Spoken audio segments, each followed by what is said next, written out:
ইয়া রাসূলুল্লাহ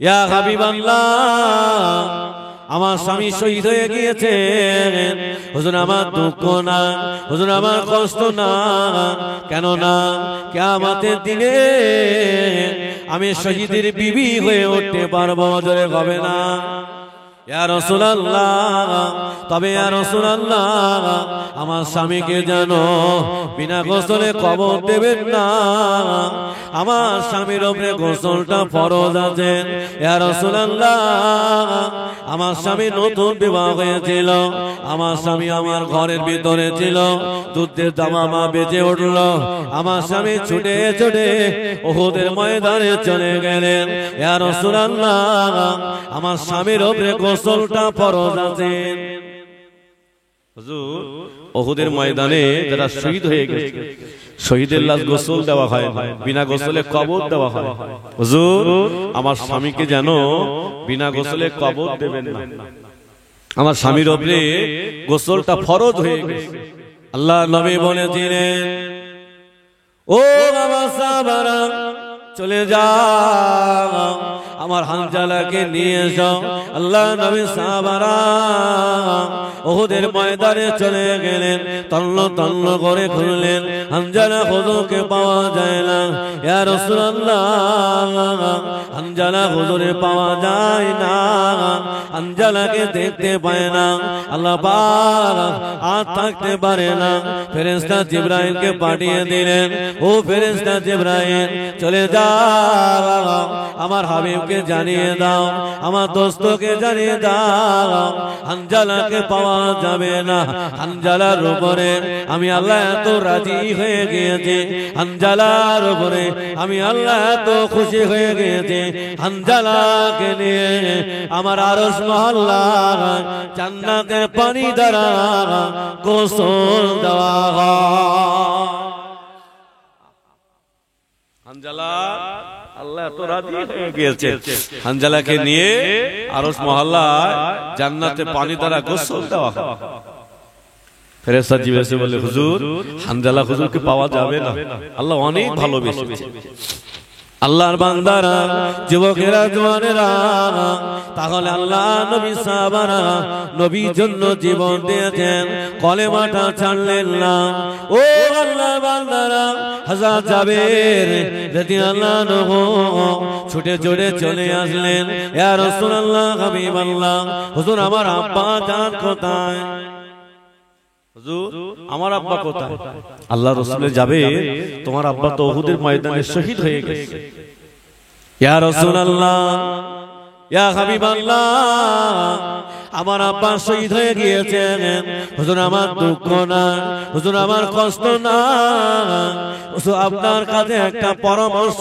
নিতে এসেছিলাম আমার আব্বা জান যখন উহুদের ময়দানে চলে যাচ্ছিলেন আমাকে ডেকে বললেন যাবে রে ও বাবা যাবে আমার কাছে অনেক লোকে টাকা পাবে আমি যদি উহুদের ময়দানে আমি শহীদ হয়ে যাই তুমি ওদের পাওনাগুলো একটু মিটিয়ে দিও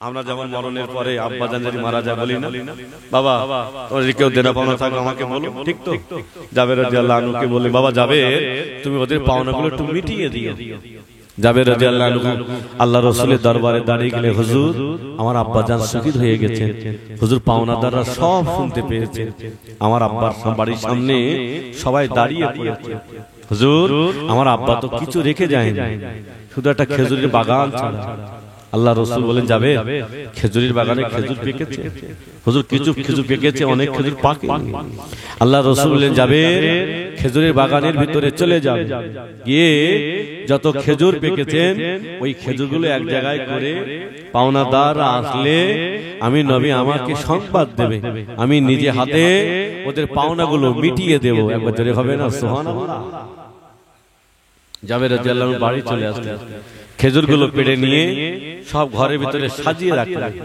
পাওনাদাররা চলে এসেছে জাবের রাদিয়াল্লাহু টুকটুক করে রাসূলের দরবারে চলে গেলেন হুজুর পাওনাদাররা সব এসেছে আল্লাহর নবী নিজে হাতে ওদের পাওনাগুলো মিটিয়ে দিলেন হযরত জাবের রাদিয়াল্লাহু আনহু বর্ণনা করেন আল্লাহ নবী চলে গেলেন আমি জাবের আমি ঘরের ভিতরে গিয়ে দেখলাম আমি যতটা খেজুর দিয়েছিলাম আমি যাবে গিয়ে দেখলাম ততটা খেজুর আমার ঘরের ভিতরে রয়ে গেল।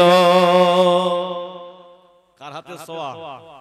হ্যাঁ, নবীর হাতে ছোঁয়া। এখন বলছেন নবী মানা যাবে না, ঠিক তো নাকি?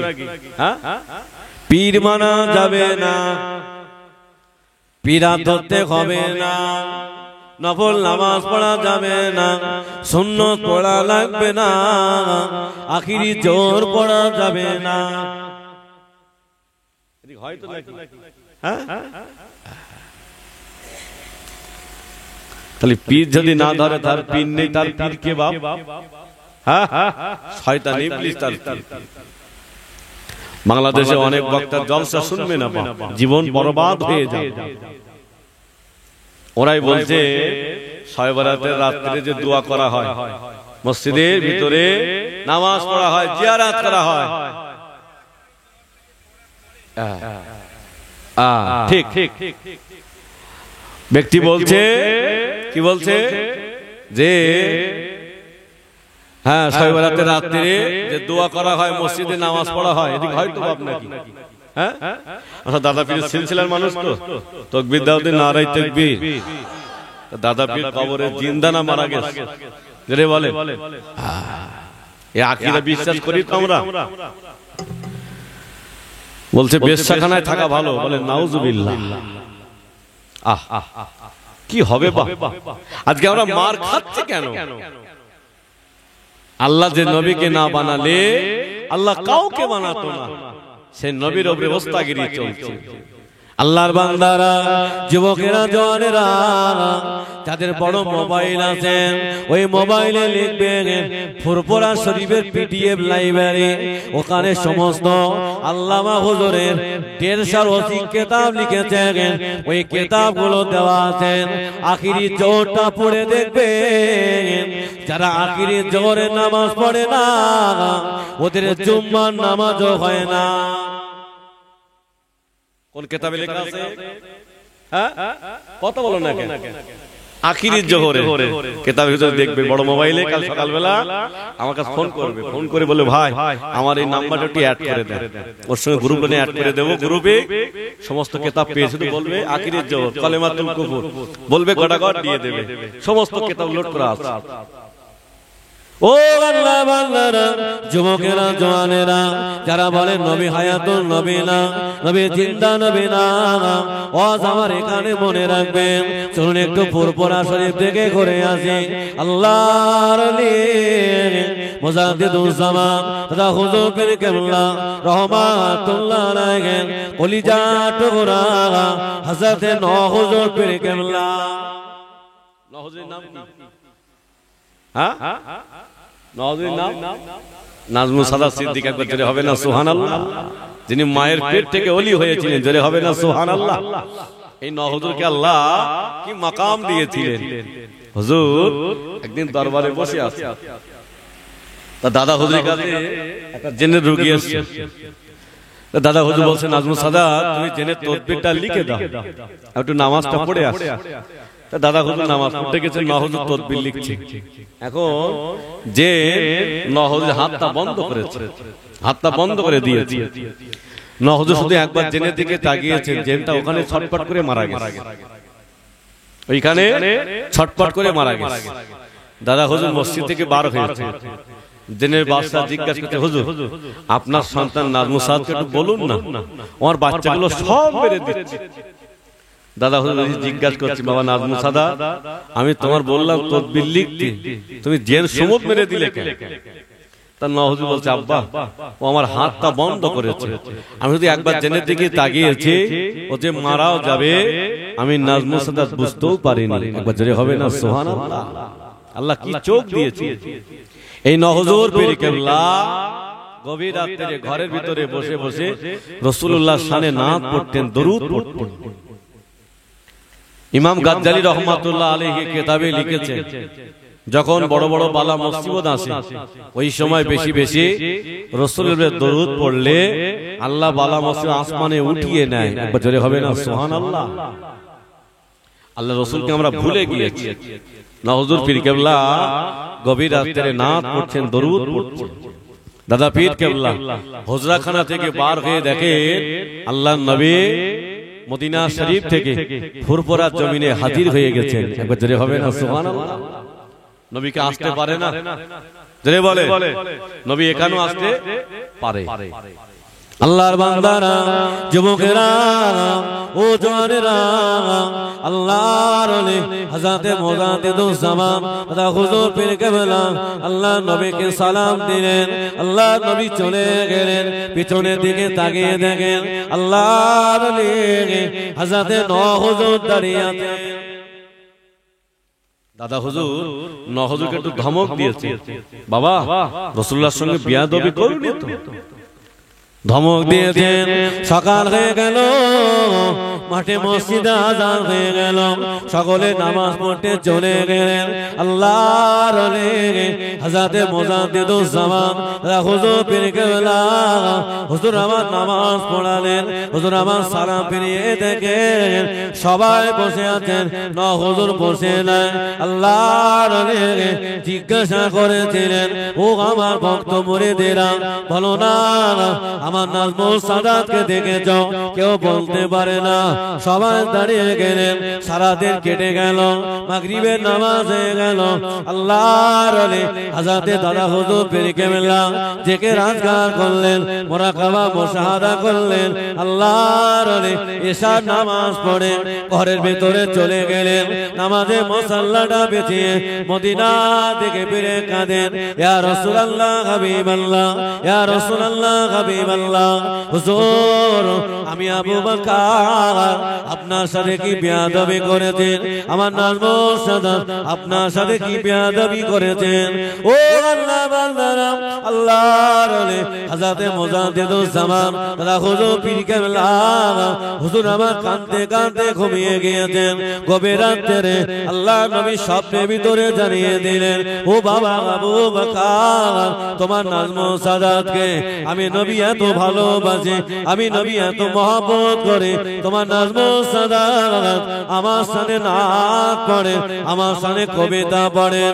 আমি নবী আর মদিনায় থাকতে পারে না, আমি মদিনা শরীফ থেকে আমি ফুরফুরা জমিনে হাজির হয়ে যাই। বাবা তোমার নাজমুল সাদাতকে ধমক দিয়েছো। দাদা পীর জিজ্ঞাসা করলেন, হুজুর আমার নাজমুল সাদাতকে কোথায় পাবো? আল্লাহ রাসূল বললেন, আমার আওলাদ আব্দুল কাদের জিলানীর কাছে খোঁজ নেবে, রুহানি হালাত। দাদা পীর কেবলা রুহানি হালাতে খোঁজ নিলেন। পরের দিন ফজরের নামাজের পরে আল্লাহর ওলি বাড়ির সামনে ঘোরাঘুরি করিতেছেন। জোরে হবে না? কাকে ভালোবেসেছেন? আল্লাহ, আল্লাহ রাসূলকে ভালোবেসেছেন। আল্লাহর বান্দারা, যুবকেরা, ও জওয়ানেরা, জীবনটা পরিবর্তন করুন, নামাজ ছেড়ো না। আল্লাহ নবী বলেছেন, যারা আখিরে জোহরের নামাজ পড়লো, যারা সুন্নত নামাজ পড়লো, যারা বেশি বেশি নফল নামাজ পড়লো, ওদের সঙ্গে আমার দিদার হয়ে যাবে। নফল নামাজ পড়তে হবে। মাগরিবের পরে 6 রাকাত আওয়াবিনের নামাজ পড়তে হয়। কয় রাকাত? 6 রাকাত। আল্লাহ রাসূল বলেছেন, যারা মাগরিবের পরে এই 6 রাকাত ইস্তার আওয়াবিনের নামাজ পড়ে, আল্লাহ চাইলে ওদের পিছনে কাজা নামাজগুলো আল্লাহ maaf করে দিয়ে থাকে। একবার জোরে হবে না সুবহানাল্লাহ? আল্লাহ রাসূলকে ভালোবাসো, অশ্লীল লাভ হবে না বাপ। রাসূলুল্লাহকে যদি মহব্বত না করো, রাসূলুল্লাহকে যদি ভালোবাসতে না পারে, জীবন পরিবর্তন হবে না। কেন? স্বয়ং আল্লাহ আমার রাসূলের দরুদ পড়েছেন। একবার জোরে হবে না সুবহানাল্লাহ? আল্লাহর বান্দারা, যুবকেরা, জওয়ানেরা, যে কথা বলছিলাম, তাহলে রাসূলুল্লাহ সাহাবারা নবীর জন্য জীবন দিয়েছেন, তবু কলেমা ছাড়লেন না। আমরা কেমন মুসলমান, আমরা কেমন ইমানদার, আমরা সব করি, তারপরও আমরা আল্লাহ আল্লাহর রাসূলকে ভালোবাসি। আল্লাহ বলেছেন, বান্দা অভাব যদি হয়ে যায় আমার কাছে কাঁদ, আমি আল্লাহ সব দেব। তবে আমরা আল্লাহর কাছে দোয়া করি না। তবে এখানকার আব্বাজিরা, ভাইরা, এরা সবাই ভালো। একবার তাকবীর দাও দিন, নারায়ে তাকবীর। কষ্ট হচ্ছে নাকি? আল্লাহর বান্দারা, যুবকেরা, জওয়ানেরা, আল্লাহ নবীকে ভালোবাসতে হবে, নবীকে মহব্বত করতে হবে। ও আল্লাহ বান্দারা, আল্লাহ নবীর সাহাবা হযরত আব্দুল্লাহ ইবনে হুযায়ফা রাদিয়াল্লাহু আনহু আল্লাহ নবী দরবারে চলে গেলেন।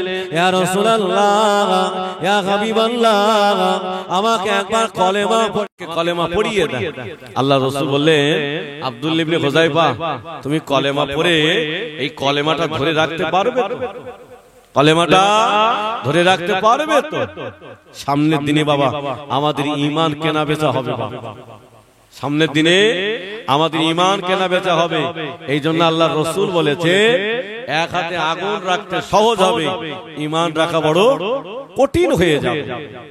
সকালবেলা একটা লোক ইমানদার, সন্ধ্যাবেলা বেঈমান হয়ে যাবে। সন্ধ্যাবেলা ইমানদার হবে, সকালবেলা বেঈমান হয়ে যাবে। হচ্ছে না, হচ্ছে না। চায়ের দোকানে বসে দুনিয়ার ফতোয়া সব উড়িয়ে দিচ্ছে। চায়ের দোকানে বসে সব রকম ফতোয়া হয়। চাচা এশার নামাজের দোয়ায় কুনুত পড়তে পারে না, ইমাম সাহেব ভুল ধরে। আসে না? না, আসে। আল্লাহর বান্দারা, যুবকেরা, হযরত আব্দুল্লাহ ইবনে হুযায়ফা রাদিয়াল্লাহু আনহু আল্লাহ নবী দরবারে চলে গেলেন।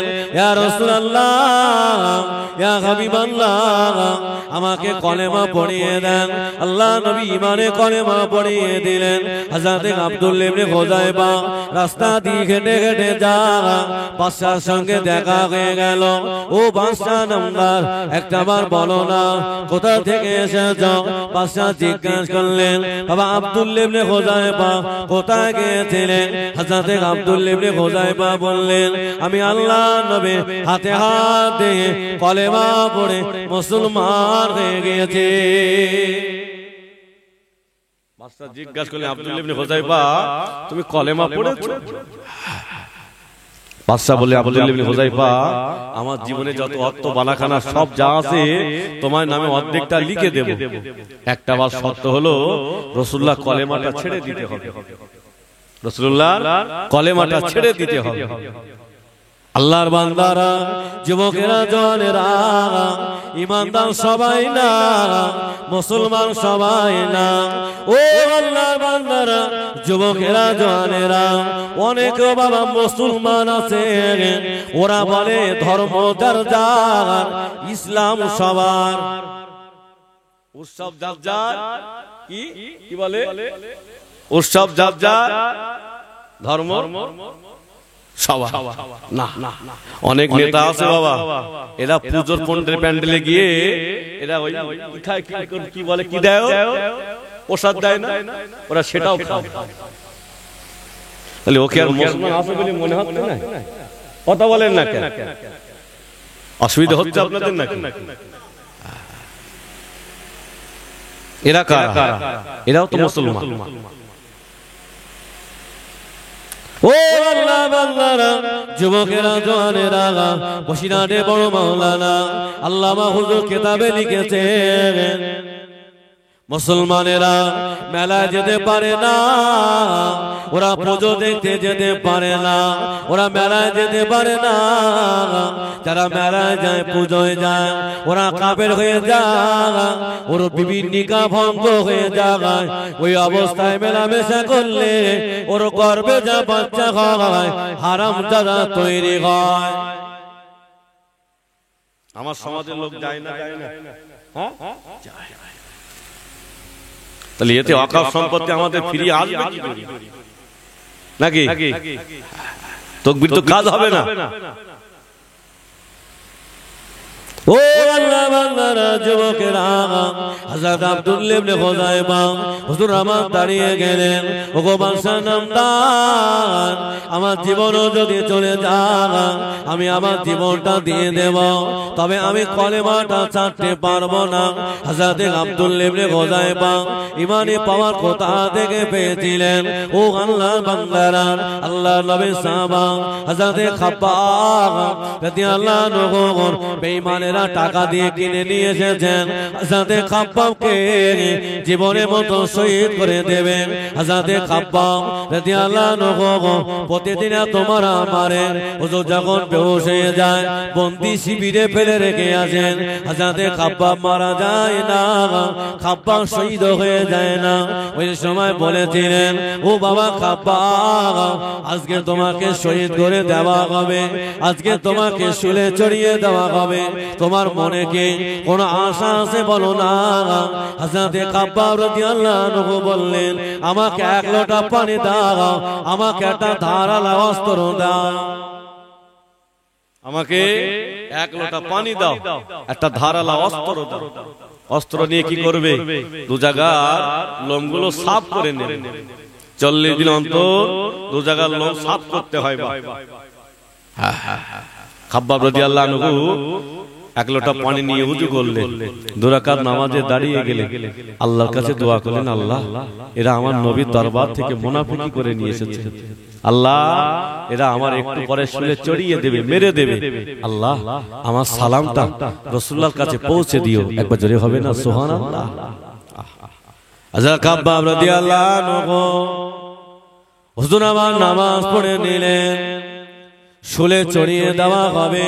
ওই সময় বলেছিলেন ও বেঈমানেরা, ও বেদিনেরা, আমি খাব্বাব আমি মারা যাব, আমি মরে যাব, তবে সত্য হলো আমার চেহারাটা একটু কাবার দিকে ফিরে দিও। বেঈমানেরা হযরতে খাব্বাবের পায়খানা রাস্তা দিয়ে শোলটা ঢুকিয়ে দিয়েছেন, ওই শোলটা পেটের ভিতরে চলে যায়। হযরত খাব্বাবের চেহারাটা পিছনটা কাবার দিকে ফিরিয়ে দিয়েছিল। আল্লাহর ফেরেশতারা হযরত খাব্বাব হুজুরের চেহারাটা কাবার দিকে করে দিয়েছে। কে করে দিল? আল্লাহর ফেরেশতারা খাব্বাব হুজুরের চেহারাটা কাবার দিকে করে দিয়েছে। পায়খানা রাস্তা দিয়ে শোলটা পেটের ভিতরে ঢুকে যাচ্ছে। ওই সময় বলেছিল খাব্বাব একটাবার তোমার সামনে যদি এই শোলে তোমাকে না চড়িয়ে তোমার নবীকে চড়ানো হতো, তুমি মনে মনে আনন্দ পেতে, মনে মনে খুশি পেতে, মনে মনে খুশি হতে, এতটুকু কথা স্বীকার করে নিলে এই শোল থেকে তোমাকে বাঁচিয়ে দেওয়া হবে। হযরত খাব্বাব রাদিয়াল্লাহু আনহু বললেন বেঈমানেরা আমার নবী আমি বেঁচে থাকাকালীন আমার নবী রাস্তা দিয়ে হেঁটে যাবে, আমার নবীর পায়ে একটা কুলের কাঁটা ফুটবে, আমি খাব্বাব অতটুকু কষ্ট সইতে পারবো না। হবে না? আমরা কেন? আমরা তো রাসূলুল্লাহ 2 চোখে করে কাঁটা ফুটাচ্ছি। কাঁটা ফুটাচ্ছি না, ফুটাচ্ছি না? হ্যাঁ, খাব্বাব হুজুর বললে রাসূলের পায়ে কাঁটা ফুটবে, আমি খাব্বাব সইতে পারবো না। আল্লাহ রাসূল বললেন যারা নামাজ পড়ে না ওরা আমার চোখে কাঁটা ফুটালো। আল্লাহ রাসূল বললেন যারা মুখে দাড়ি রাখে না ওরা আমার চোখে কাঁটা ফুটালো। তাহলে আমরা নবীকে ভালোবাসো না চোখে কাঁটা ফুটালাম? আমার যুবক ভাইরা ইনশাআল্লাহ আর নামাজ কাজা হবে না তো বাপ? ধরে বলে হবে? জুম্মার নামাজ পড়ি তো আমরা সবাই নাকি? হ্যাঁ, ওই যে হুজুর ওটা বললি হবে, একটু তো কাজা হবে। বাবা প্রথম বলেছিলাম নামাজ ছাড়া জান্নাত হবে না। নামাজের জন্য রাসূলুল্লাহ মার খেয়েছে, রাসূলুল্লাহ নামাজ ছেড়ে দেন। একবার জোরে হবে না সুবহানাল্লাহ। আল্লাহ বান্দারা, যুবকেরা, ও জওয়ানেরা, আল্লাহ নবীর সাহাবা হযরত আব্দুল্লাহ ইবনে হুযায়ফা রাদিয়াল্লাহু আনহু বাদশাহ বললেন ও বাবা আব্দুল্লাহ ইবনে হুযায়ফা আমার যত অর্থ আছে আমি তোমায় দিয়ে দেব, তবে সত্য হলো একটাবার কলেমাটা ছেড়ে দাও, কলেমাটা ছেড়ে দাও। আব্দুল্লাহ ইবনে হুযায়ফা বললেন যদি সব দিয়ে দাও তবু আমি কলেমা ছাড়বো না। একবার জোরে হবে না সুবহানাল্লাহ। আল্লাহ বান্দারা হযরত আব্দুল্লাহ ইবনে হুযায়ফা ওয়াফাত দিল, কলেমা ছাড়লো না, এবার গাছের সাথে বাঁধলে, এত মার মারে হুজুরদের দেহরে রক্তগুলো গড়িয়ে পড়ে, ঝরে যায়, তবু আব্দুল্লাহ ইবনে হুযায়ফা রাসূলুল্লাহ কলেমা ছাড়েনি। একবার জোরে হবে না সুবহানাল্লাহ। একটু মন খুলে হবে না? একটু তাকবীর দাও দিন, নারায়ে তাকবীর। হযরত আব্দুল্লাহ ইবনে হুযায়ফা কলেমা ছাড়লেন না। ও আল্লাহ বান্দারা, কোন আব্দুল্লাহ ইবনে হুযায়ফা ঈমানে কত মজবুত ছিলেন বাবা, ঈমানে পাওয়ার কোথা থেকে পেয়েছিলেন? হযরত আব্দুল্লাহ ইবনে হুযায়ফা ঈমানে পাওয়ার কোথা থেকে পেয়েছিলেন? ও আল্লাহর বান্দারা, আল্লাহ পাক শুধু পুরুষদের কথা কোরআনে জানান না, আল্লাহ একটা মহিলার কথা কোরআনে জানিয়েছেন। উনি অন্য কেউ না, উনি হলেন আম্মা জান আসিয়া আলাইহিস সালাম। একবার জোরে হবে না, একটু মন খুলে হবে না? যে আসিয়ার স্বামী কে ছিলেন? ফেরাউন। যে ফেরাউন মানুষকে হত্যা করা হুকুম দিতে, যে ফেরাউন মানুষকে মার্ডার করা হুকুম দিতে, সেই ফেরাউন জিজ্ঞাসা করছে, আসিয়া তুমি কি আমাকে রব বলে মানো? আম্মা জান আসিয়া বললেন, না বাদশাহ, আমি তোমাকে বাদশাহ বলে মানি, আমি ওই আল্লাহকে আল্লাহ বলে মানি যে আল্লাহ আমাকে তোমাকে সৃষ্টি করেছে। একবার জোরে হবে না, একটু মন খুলে হবে না? ফেরাউনের সামনে দাঁড়িয়ে কথা বলা যায়? সেই ফেরাউনের সামনে দাঁড়িয়ে আম্মা জান আসিয়া বীর কণ্ঠে বলছেন, আমি আল্লাহকে ভালোবাসি, তোমাকে না। কোন ফেরাউন? যে ফেরাউন ছোট ছোট বাচ্চাগুলোকে মারার হুকুম করে দিত। ফেরাউন শুনলেন যে নবী মুসা বলে একজন দুনিয়াতে আসবে, নবী মুসা বলে একজন দুনিয়াতে আসবে। এখন ফেরাউন সবাইকে ডেকে বললেন, শোনো, একটা কাজ করতে হবে, দুনিয়া যত পুত্র সন্তান জন্মগ্রহণ করবে মায়ের সামনে বাচ্চাগুলোকে মেরে দাও, তাহলে পুত্র সন্তান আর থাকবে না, নবী মুসা আর তৈরি হবে না।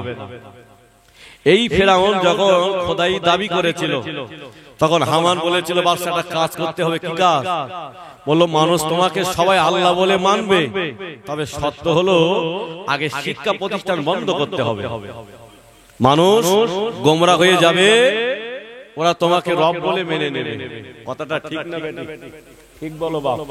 এ জামানাও শুরু হয়েছে বাপ, এ জামানাও শিক্ষা বন্ধ হয়ে গেছে, মানুষ সব গোমরা হতে চলেছে। ফেরাউন বললে, শোনো, যত বাচ্চা দুনিয়াতে আসবে বাচ্চাগুলো মায়ের সামনে মেরে দাও। ওরা যদি সব বাচ্চাগুলো মেরে দেয়, তবু নবী মুসাকে আটকাতে পারবে?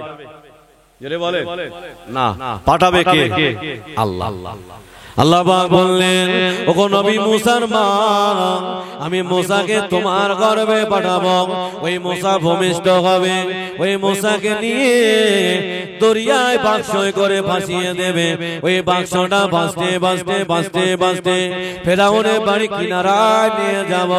ওই ফেরাউনের বাড়িতে নবী মুসাকে আমি আল্লাহ তুলে দেব।